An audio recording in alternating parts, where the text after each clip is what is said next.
Welcome to Healthy Living, Healthy Planet Radio, sponsored by EarthX, the world's largest environmental experience, and also sponsored by Natural Awakenings magazine.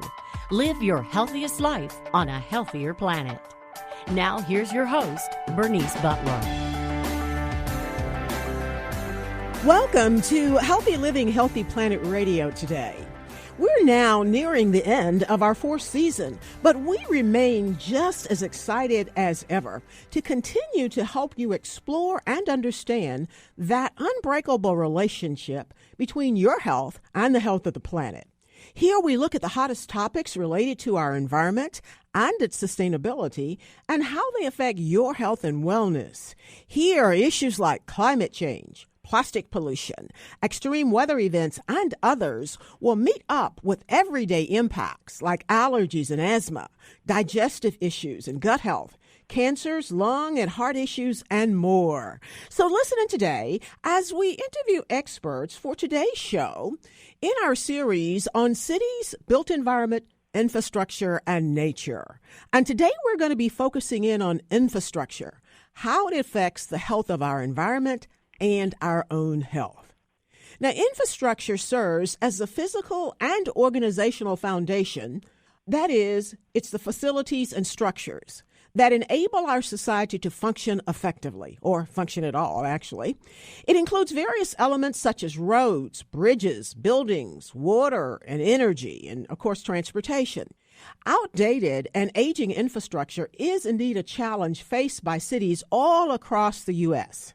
As a country, we all experience, and some folks somewhere in this country are experiencing right at this moment, and know that we must now invest in infrastructure for a better future, and I think a viable present also, and we must do so in a way that is environmentally responsible and equitable. Concrete, steel, and fiber optic cable form the fundamental building blocks of both our economy and our infrastructure. Infrastructure enables trade, it powers businesses, and enables them to operate. It connects workers to their jobs, like we all are now, and seeks to protect the nation from an increasingly unpredictable natural environment that indeed we ourselves have induced through our own behaviors, i.e. climate change.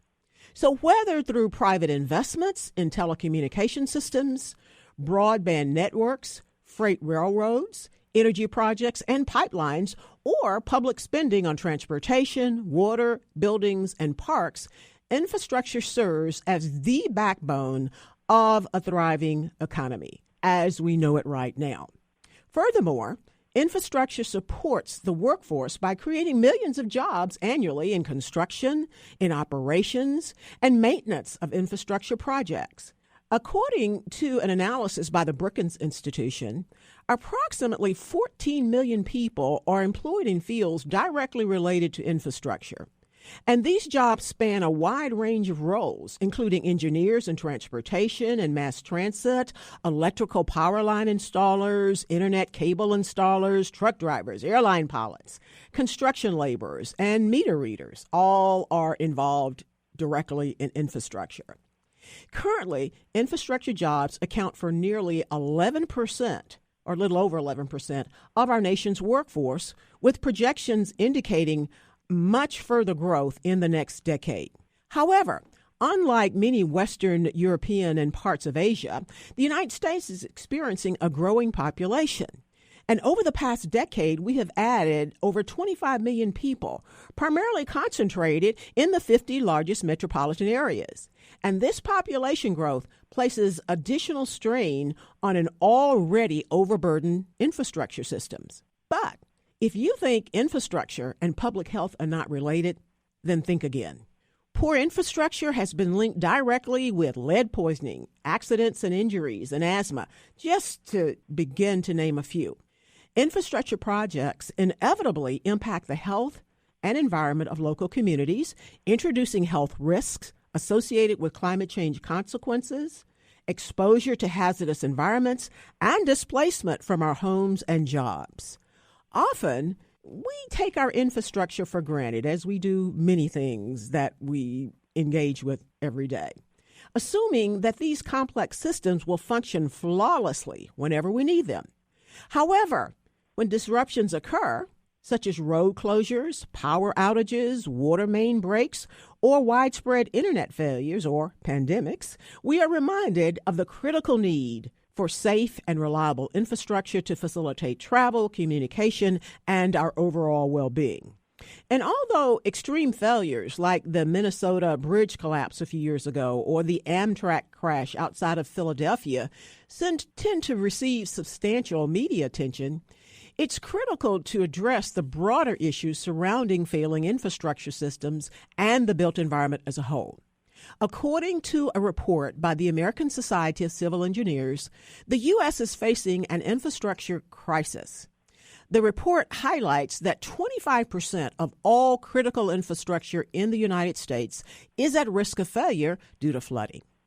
The New York Times also reported on 7 examples of urgent infrastructure vulnerabilities across the country, ranging from specific projects to broader problems.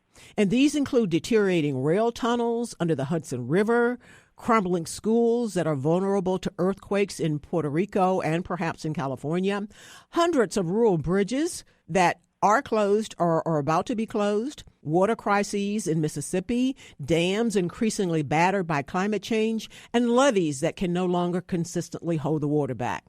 And despite these challenges, though, there are indeed ongoing efforts to invest in innovative strategies and plans that promote safer and more reliable infrastructure networks.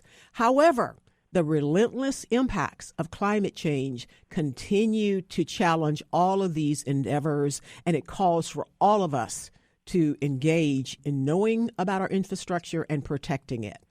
Now, this is a lot, but here today to help us explore and unpack some of this are 3 experts that we know are going to make us smarter as well. Today we have with us Jose Aguayo. Jose is the Built Environment Senior Manager at the Center for Environmental Health.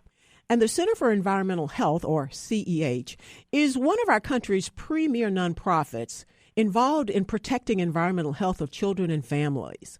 Jose engages large institutions in purchasing healthier products for use in the built environment through research, advocacy, and education.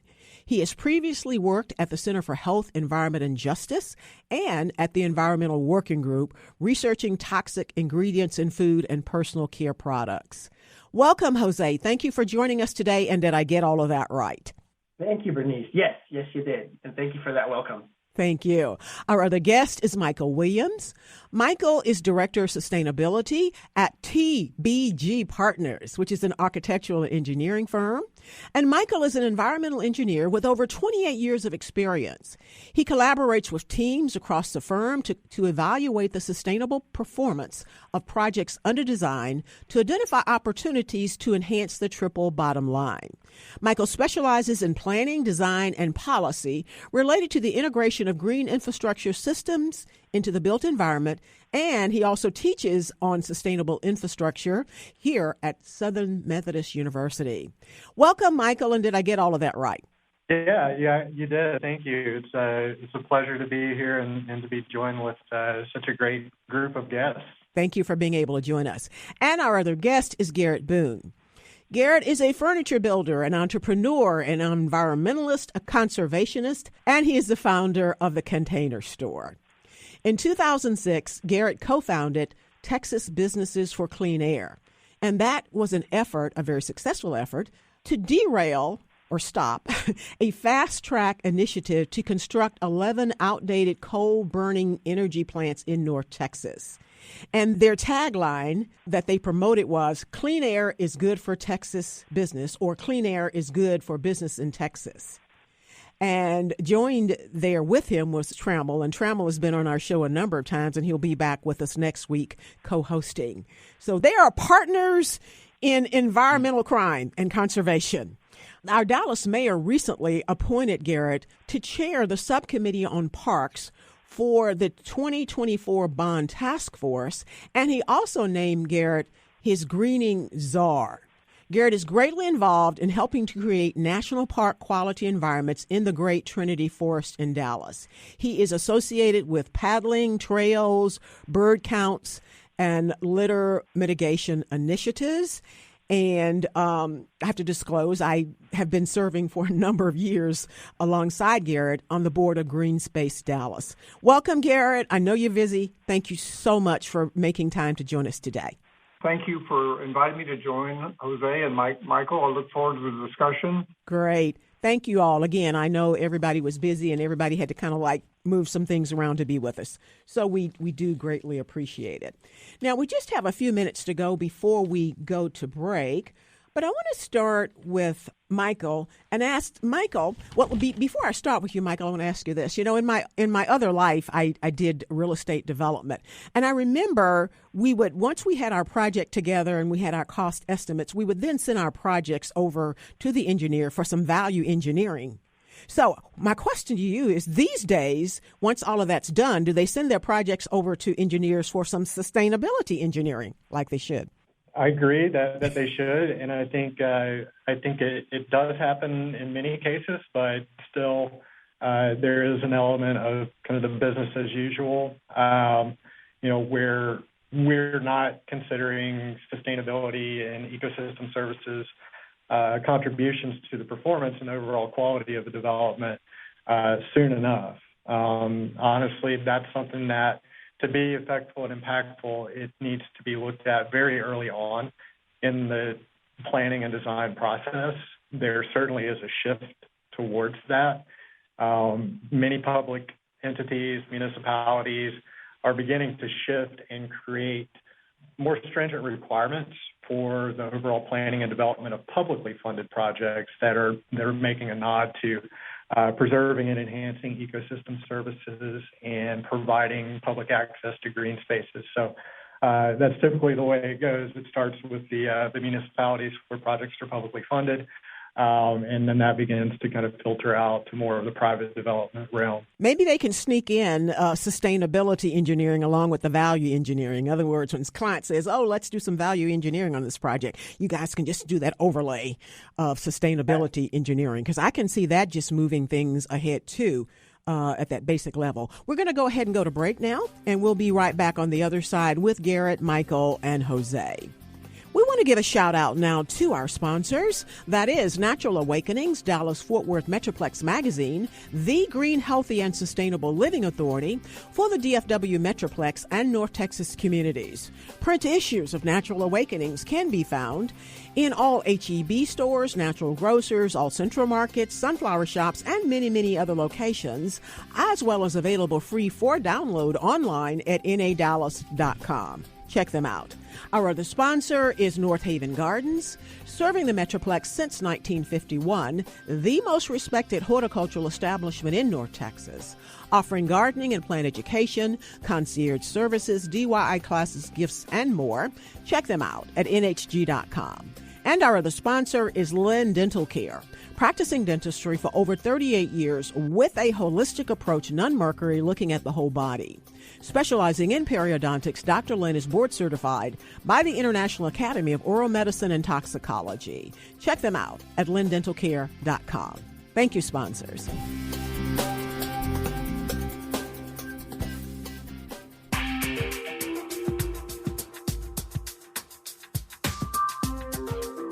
Welcome back to Healthy Living, Healthy Planet Radio, to today's show on infrastructure and nature.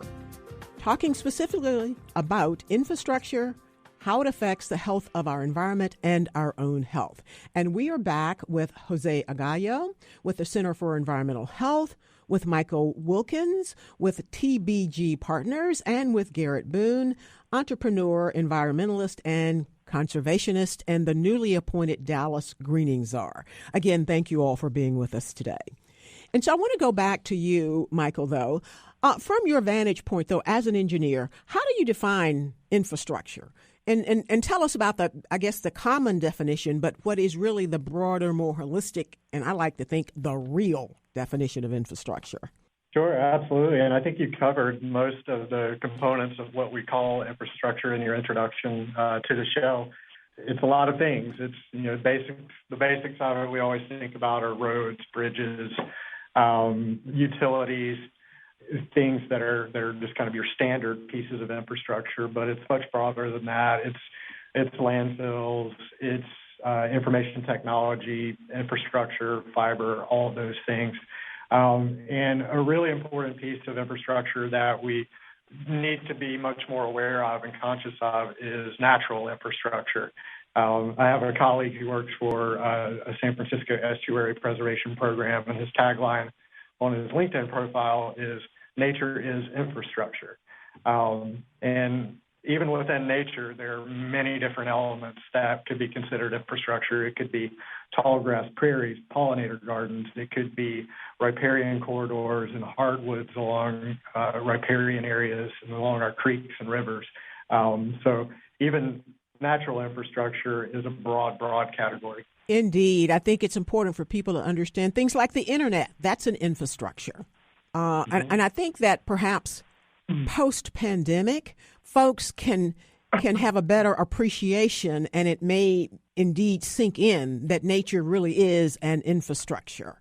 As I was preparing for the show, and I think I mentioned it in my intro, where it gave that broad definition of infrastructure as the systems and the facilities and the components that enable us to live and organize our lives. So indeed, nature is an infrastructure in parks, and like you said, there are many aspects of the nature infrastructure, just like there are many aspects of the transportation infrastructure, many aspects of our energy infrastructure. But it is important for people to realize that it's all around us, those things that enable us to live well. And so, Jose, I want to move to you, though, for a moment. What are the main ways in which infrastructure affects our health and well-being from where you sit? Yeah, sure, Bernice. I think I'll zone in a little bit more into the man-made infrastructure, the built environment portion of it, to kind of, more honed in on the work that I do. So, but, specifically, our built environment, like our homes, offices, playgrounds, right, which is where we spend most of our time, much more so than, what you would consider, I guess, other more natural environments, kind of like the ones that Michael was talking about, right? So anything that we come into contact there can have a lasting effect simply because we spend so much time there, right? And I'm talking specifically about things like chemicals and allergens that can be present in the things that we pack into our built environment. So I guess this is the main way our health can be negatively affected by the stuff that we have in our built environment, simply, again, because of the amount of time that we spend there.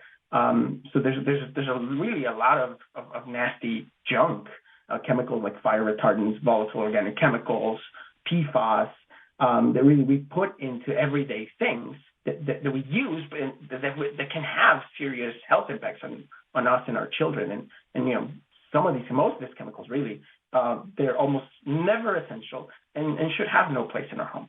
Now, I want to go back, though, to an example, and you did mention the built environment, and that's the theme of this month is the built environment, and looking at infrastructure from that viewpoint is primarily what we used to do. But after 4 years of doing this show, it became real obvious from our guests that we had to bring in the nature infrastructure. And again, even more important and perhaps relatable with ordinary people in their everyday lives because of the pandemic and the importance and the exposure that the nature infrastructure got during that time.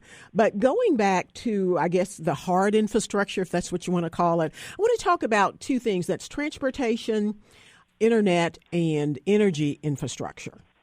Because it seems as though, to me, these may be the culprits when we talk about our nature's crumbling infrastructure and a lot of issues that we're having there. So I want to go back to this with Michael. What do you think perhaps is the most underappreciated or forgotten but immensely impactful infrastructure as it relates to our health when we talk about some of this built infrastructure? I think it is really providing the opportunities for everyone to be connected to the natural infrastructure. A good example of that would be, where we are expanding our highway infrastructure, particularly here in North Texas. There needs to be a very specific focus on, one, how that highway infrastructure is designed to where it doesn't negatively impact the natural systems that we have. Our tall grass prairies that are remnant, our creeks, our rivers, all those things. But also realizing that some of our most valuable spaces are going to be close to our creeks and close to the rivers. That's where all the trees like to be. That's where they're thriving. And that's also some of the most healthy environment for people and for habitat for animals. So understanding how roadway infrastructure can easily disconnect connected environmental systems and disconnect that migration path, the habitat connectivity for all sorts of animals and for people. That, to me, is the most important thing that needs to be considered when we're talking about any kind of heavy infrastructure. There needs to be integration of that connectivity. The other thing that a lot of our guests tell us on other shows, too, is the effect of air pollution and the contribution that roadways with the cars on them make to that. And I know that you're, again, in that sustainability business. It seems to me, and you tell me, are there any best practices or things like that? Because it seems to me that every highway ought to be built with I guess I would call, Garrett, a greening plan. If you got the cars on all those highways producing all that air pollution, seems like it should be part of the course to build trees along there to try to absorb some of that carbon dioxide. But again, you're the expert, Michael. Tell us about that, because that is, we know that's a problem with highways causing air pollution. And it's just not, the air pollution travels, like this. If the Saharan red dust can come from Africa over here to North Texas, then we know that pollution from the highways can touch all of us. Oh, absolutely. The science is solid with this, and we know that there is a considerable degradation in air quality the closer you get to highway or even roadway infrastructure. I can provide an example here locally in Dallas. And Garrett, you're familiar with this project. You're a contributor to it, the 5 Mile Creek Greenway in South Dallas. And a big emphasis on the design of what's going to be a 22-mile greenway, the hike and bike trail for South Dallas, is to provide healthy mobility options for all the residents there, and that's to get them away from the pollution. If you move around a lot in South Dallas now, you'll see things like missing sidewalks, or you'll see small sidewalks that are directly adjacent to these busy thoroughfares. And if you walk them, you can immediately notice the poor air quality. And the example I like to share is if you walk down Hampton Road towards Keast Park, once you get to Keast Park, there's a nice trail that goes off to the side and it puts you into the trees, so you have a nice buffer between yourself and the street. And you can notice immediately the improvement in air quality. And that's, obviously that's a positive for health of the users of the trail and the residents. And it's a positive connection to nature. So you get multiple benefits from that. And just really briefly, Michael, we only have just a couple of minutes to go before we go to break. What is the impact of technology on our built environment infrastructure? And how may this be impacting our health?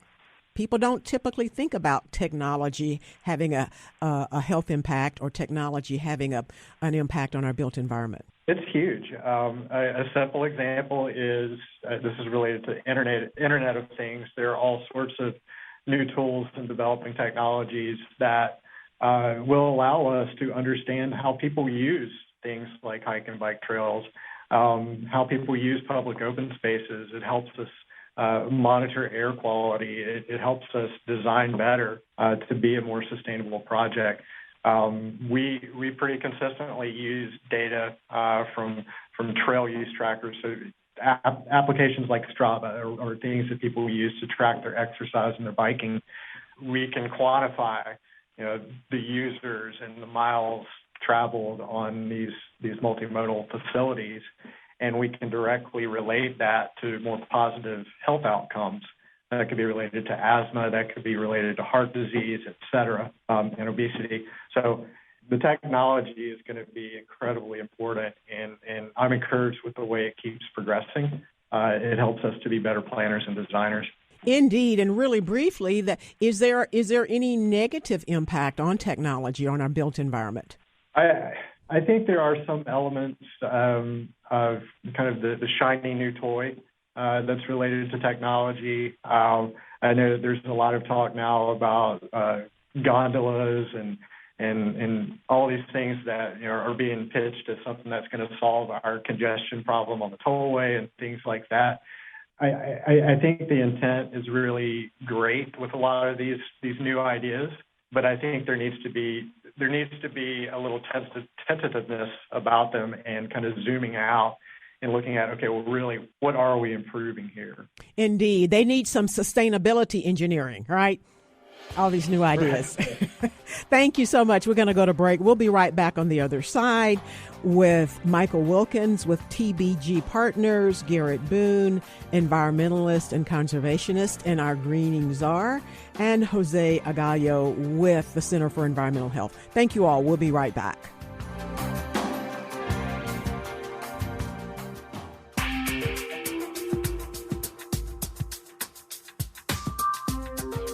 Welcome back to Healthy Living, Healthy Planet Radio.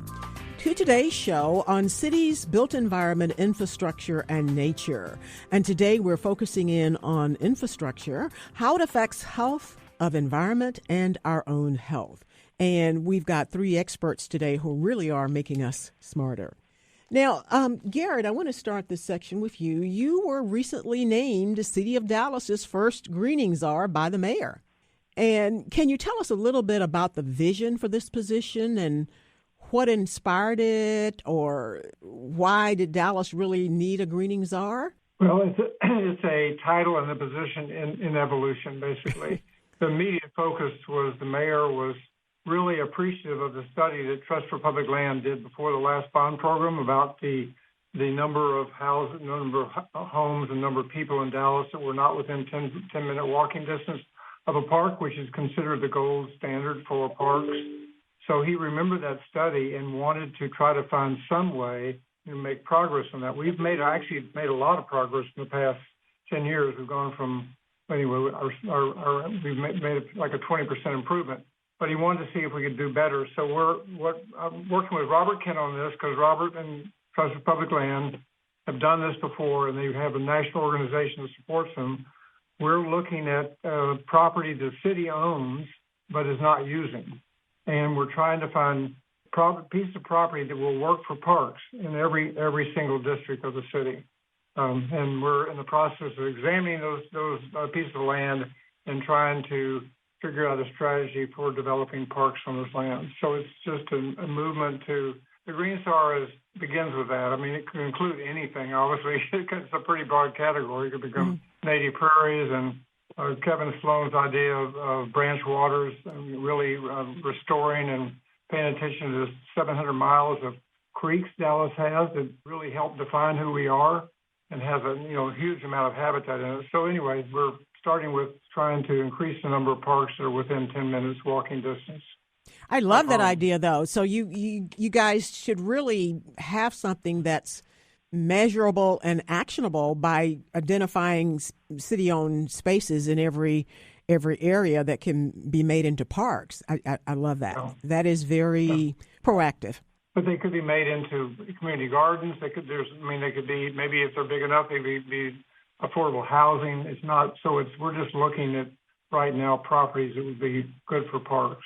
Indeed. I like that. Again, it's very proactive and recognizes parks and nature spaces as critical infrastructure. And as I said, I know you've been at this a long time in terms of being an environmentalist and conservationist, so we're glad that you're leading that effort. I want to go now to Jose, if I can. Jose, can you tell us some examples of infrastructure that I guess currently or in the recent past or is in an emerging state that's negatively impacting the environment and our health? Yes, of course. I think CEH has done quite a lot of work in the furniture and flooring area of the built environment. One good example can be furniture that up until recently contained a lot of flame retardants, for example. and because of a lot of work of a number of different organizations that pointed out, facts like flame retardants don't really prevent fires. There wasn't any data that was backing that assertion up, and the fact that these flame retardants could cause a number of adverse health effects, especially in children. And so those were phased out first in California and ultimately in the entire nation. Not entirely, but good couches or any other kind of furniture that you can get now will most likely not contain these harmful chemicals. Another example I can give you is in carpeting, for example. As we know, carpets tend to trap dust and allergens in their fibers, but in addition, carpets tend to release these chemicals, volatile organic chemicals, VOCs for short, from their propylene backing, from the stuff that's right underneath them. And some even can be treated with stain-proof sprays that contain these per- and polyfluorinated substances, PFAS. Now, these chemicals, for example, are highly persistent in the environment, as in they don't break down, and they can cause serious health effects, things like developmental problems in children, suppressed immune function, I should say, and certain types of cancer even. So these are just some examples, I think, that of stuff that we have right in our homes, in our built environments, in our offices, right? That can definitely negatively impact our health. Now, Jose, what about the outside built environment? Any example, or can you help us understand how poor infrastructure can contribute to the spread of diseases? Contributing to the spread of diseases in an outdoor kind of setting, I don't think that I would necessarily be able to touch on that, at least very well, but I can give you an example of how that can be enabled. Okay. Within the indoor built environment, as I kind of just noted right before, carpets, for example, that are treated with these PFAS chemicals. One of the more severe, I guess, health effects that is associated with some of these chemicals is immune suppression, right? Which is really scary. And through exposing us to these chemicals, our immune systems can be dulled. And so if our immune systems aren't doing their job properly, we become much more susceptible to everyday diseases like the common cold, And so I think that indirectly, some of these chemicals can make us more susceptible to everyday diseases and make us more vulnerable that way. So, Jose, where is the Center for Environmental Health, though, with our green infrastructure? Because I know you guys typically are looking kind of like the work you used to do at the Environmental Working Group. You're looking at products and things like that. But again, green infrastructure has come on the stage as a required important infrastructure, again, made even more important through the recent pandemic. So where is the Center for Environmental Health there in terms of advocating and promoting that? Yeah. So we work on a large scale. We work on the premise that if we can change the way large institutions like city and state governments or universities or large corporations, for that matter, we can change the way that they do their procurement of built environment goods. Again, things like flooring, furniture, and whatnot. Then we can force a shift in the marketplace, right? For example, to date, our furniture work has gotten institutions like the University of California Systems and LinkedIn, for example, and Kaiser Permanente even, to shift into buying safer furniture and flooring products. And this has resulted really in close to $200 million in spending from these different, from those and other organizations that have worked with us. $200 million in spending that is driving, in this case, industry to shift away from products that use, these harmful and unnecessary chemicals towards better and healthier products. So that's kind of the way that we do our work, at the large scale in terms of market change. I want to go back to Michael really briefly. We just have a couple of minutes to go before we go to another break.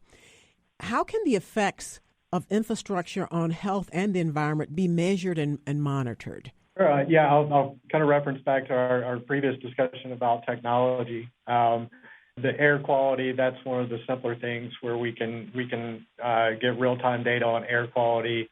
from point sources like highways or other infrastructure, wastewater treatment plants, any of those types of infrastructure. We can use technology to monitor those things. We can use that to help us design those natural infrastructures, which could be street trees, it could be just vegetative buffers, green walls, et cetera, that are going to provide that not just carbon sequestration value, but air pollutant filtration. And just as importantly, help us mitigate the urban heat island impact by providing shade. There's an immense health impact to the urban heat island effect, and that's only going to be getting worse with climate change.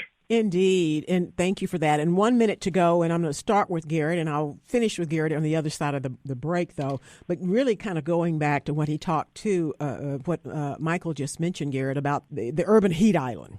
And I know that parks have a lot to do with that as well. Have you guys taken that into consideration in terms of trying to identify these properties and locate parks? Absolutely. Trust for Public Land has developed a software that looks at distance to walk to the park, air pollution, air quality, health factors, a lot of different factors in the neighborhood. And we're looking at all of those to maximize the impact on communities when we do a park. Oh, good. Indeed. We're going to go to break, and we'll be right back on the other side of the break, but I want to talk about that some more, Garrett. We'll be right back with Garrett Boone, with Michael Wilkins, and Jose Aguayo. Thank you. We want to give a shout out now to our sponsors. That is Natural Awakenings, Dallas-Fort Worth Metroplex Magazine, the Green, Healthy, and Sustainable Living Authority for the DFW Metroplex and North Texas communities. Print issues of Natural Awakenings can be found in all H-E-B stores, all Central Markets, natural grocers, sunflower shops, and many, many other locations, as well as available free for download online at nadallas.com. Check them out. Our other sponsor is North Haven Gardens, serving the Metroplex since 1951, the most respected horticultural establishment in North Texas, offering gardening and plant education, concierge services, DIY classes, gifts, and more. Check them out at nhg.com. And our other sponsor is Lynn Dental Care, practicing dentistry for over 38 years with a holistic approach, non-mercury, looking at the whole body. Specializing in periodontics, Dr. Lynn is board certified by the International Academy of Oral Medicine and Toxicology. Check them out at lindentalcare.com. Thank you, sponsors.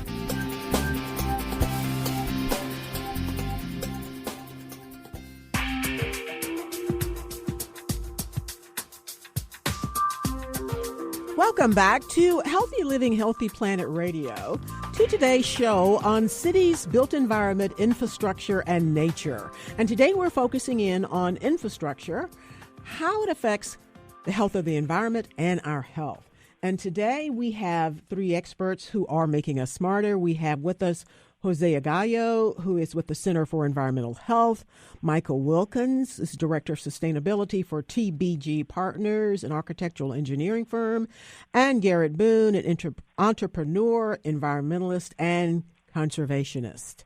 Thank you all again for making time to be with us. I want to go back to Garrett. Right before the break, you had mentioned that TPL, is this a program or an app that they have that gives us that information? It's a program they developed to look at all the different aspects, heat island effects, everything that can affect this neighborhood, to see whether these parks can help out. Now, is this program available to most people, or you have to go looking for it, or you look at it when you're trying to do something or find something out, or what? It's something Trust for Public Land developed. Okay. It's available online. If you search for Smart Growth Dallas, I believe Texas Trees Foundation hosts that site. Okay. Because I would think it's something that people like you would use as well, Michael, and probably also Jose, if they were working in this area when they wanted to find out information about, how certain areas were. Now, Garrett, though, back to the greening, and I know one of the things you're doing is looking at parks, but with that, are you all at this point yet considering anything about greening and trees and things like that in some of our, I don't know if you call them concrete islands, but like a lot of those surface parking lots we have on the east side of downtown Dallas? Are y'all looking at just getting trees and more greenery in certain areas of the city? Well, Texas Trees have been doing a great job of that for a number of years, and that is their focus, attacking the heat islands in the Dallas area. So, no, we're not. I mean, they're going to be doing that. We're going to be working on parks right now. And obviously, parks can affect the heat island effect if you add trees to it and, create more green infrastructure in the park.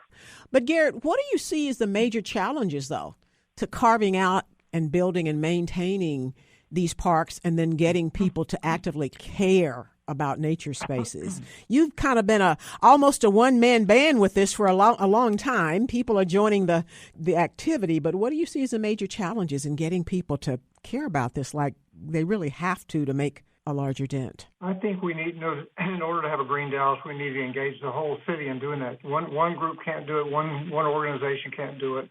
And what we're going to try to do with these parks is go into communities, find out what they want, try to present, give them the park they want within the budget we have, but also to say, this is your park, and we really need your help with it, because now that code has started to keep Dallas beautiful and provides an easy way to do cleanups by calling a number or going on their website. Communities can have cleanups like on a Saturday. All you got to do is call a number and say, we're going to have 50 people, and code will bring the grabbers, the gloves, the trash bags out to do it. So in order to have a vast park system and to have a park system that can be maintained, we have to get community involvement. Inculcate in everybody in Dallas, when you see a piece of trash, you own it. If you're walking down the street and you pass a piece of trash, I'm not talking about a piece of Kleenex somebody blew their nose on, but you see a can or bottle or something, if you don't pick it up, it's like you threw it down there. You have the opportunity to pick it up and throw it in the trash can that's 20 feet away, and you got to do it. Everybody in the city of Dallas is doing that. In addition to having people clean up and everything, we could have a clean city. Having a clean city doesn't affect the heat island effect, but it affects the enjoyment of the natural environment. Indeed, people don't want to walk in nature space where there's trash all over the place, and it's scary looking. So, like you said, the cleanliness of it does make a difference. But also these plastics. We work in the waterways, and all these plastics in the waterways cannot be healthy either. So I want to go to you, Michael. What are some of the ways that infrastructure, built hard infrastructure, can be designed to promote a healthier environment and healthier population, Michael? I think there are many ways, and many cities, including Dallas, are starting to look at what those appropriate strategies are. And I'll stay on the topic of mitigating and taking care of the trash and the plastics and everything that shows up in our creeks and waterways. There's a lot of synergy with what Garrett was talking about in terms of how do we find spaces to create new parks, how do we potentially convert impervious surfaces into new parks. These parks can be designed with what I like to call stacked functionality. They can provide opportunities to build in things like bioretention or even just simple capture points that may be filtering out or capturing trash or pollutants from a storm drain. They can provide downstream flood mitigation impacts. I'm presently working with San Antonio River Authority right now evaluating the entire Leon Creek watershed, and we are prioritizing where are those spaces that we can create multifunction parks that they've actually done the modeling to show if we do this to this level in each of these specific areas, we will maintain the water quality of Leon Creek. And that's kind of the procedure we're going with in and around DFW too. They're beginning to start a Rowlett Creek Watershed Protection Plan, which will begin in January. And that's going to address how do we reduce the amount of pollution getting into that creek, which ultimately gets into Lake Ray Hubbard, which is owned by the city of Dallas. And that has to be a collaboration across 3 or 4 cities. Michael, that sounds like what I have termed sustainability engineering, and basically looking at all of this that you're doing in terms of building hard infrastructure, building nature infrastructure, looking at that and overlaying that and looking at it with a lens of sustainability. I can probably add a little to that question. Yeah. Specifically within the built environment, indoor built environment, a portion of it, right, infrastructure that is designed to promote healthier environment and population. It's another way is simply to remove some of the chemicals that I have talked about from products like furniture and flooring, chemicals that oftentimes are not necessary and can cause certain health problems, and chemicals that ultimately end up in things like landfills, like Michael was saying, that then find their way out and back into our groundwater, our air. And so, that's definitely another point where infrastructure can be improved by removing these unnecessary chemicals. Tag on to what Michael said, that I think the greatest threat to our green infrastructure in Dallas is the issue of stormwater, because all this rampant development that's going all the way up the Red River is basically uncontrolled in terms of stormwater. I know that the Corps of Engineers doing the study right now, they're trying to change that, but right now there's really no law in that development. I mean, these new cities don't know how to follow the stormwater code. They're not offsetting them. They're flooding their own developments. When they put a housing development right next to another housing development is in the floodplain of the first one, so the first one floods because the second one was built there. It could inundate. It could cause more and more stormwater to come down the river, higher volumes, longer durations of flooding, and it's really a threat. I mean, it's a real threat. The Elm Fork is probably the most vulnerable right now because basically the Elm Fork floodplain is gone. I mean, it's all built up. Of course, Los Colinas has all these lakes and stuff like that, but it's not offsetting everything they need to. So I lay awake at night thinking that's going to wipe out a lot of the work. Half our tree canopies in the Trinity River corridor. It's all vulnerable to stormwater. This new effort is to start designing new areas with stormwater in the very beginning. The very first thing you think about is, if you build in this area, what happens to stormwater? How do you take care of it? How do you keep from passing down, too much downstream that you should not pass? Indeed. Sustainability engineering, Michael. and flooding keeps coming up because we only have 2 minutes to go before we have to end the show. But the other thing overlaying all of this is climate change and how it's impacting all of this, how it's impacting current infrastructure, how it's impacting parks, nature area, because like I said, flooding, extreme weather events. We do a whole month of extreme weather events on the show, and that's going to impact all the work that you do, Garrett, in terms of parks, where they are, how they're maintained and built. Michael, though, as the engineer architect, what would you say, just really because we only have about a minute to go, is one of the most important factors we need to be paying attention to in terms of climate change's impact on infrastructure? I think we as planners and designers, we have to, number one, respect the plans and goals that cities like Dallas have set with their comprehensive environmental and climate action plans that are trying to cover things like reducing heat island impacts to improve water quality, improve air quality, all of these things. These are goals set knowing that conditions are going to continue to get worse and exacerbate the problems that we have with water quality, with flooding, et cetera. We first and foremost have to respect those goals and make sure that anything we plan and design is in accordance to that we're helping our communities meet those goals. It seems like everything we do related to building nature space has got to be looked at with that lens of climate change and the fact that it's coming. Thank you all so much. As always, time flies when we're having fun. And we'll have to have you all, this group of people, back for more on this conversation, too, at a later date. We have been today with Garrett Boone. Garrett is an entrepreneur, environmentalist, and conservationist, and the new greening czar for Dallas. We've been with Michael Wilkins. He's Director of Sustainability for TBG Partners, architectural engineering firm, and Jose Aguayo, who is Senior Manager at the Center for Environmental Health. And the Center for Environmental Health is a frequent guest of ours on Healthy Living, Healthy Planet Radio. Again, thank you all so much. And thank you all, listeners, for listening in today to Healthy Living, Healthy Planet Radio. The conversation starts here, but our goal is for it to continue in your homes, in your social circles, in your workplaces, at the water cooler, and in the grocery checkout line, so that we can all work together to realize that healthy living is simply not possible without a healthy planet. Our culture is a result of 1 trillion tiny acts taken by billions of people every day like yourselves. And each of those tiny acts can seem insignificant, but all of them add up, one way or the other, to the change that we each live through. This is your host, Bernice Butler. Thank you, and join us again next week for more Healthy Living, Healthy Planet Radio, and listen to any of our past shows on podcast wherever you get yours. Thank you.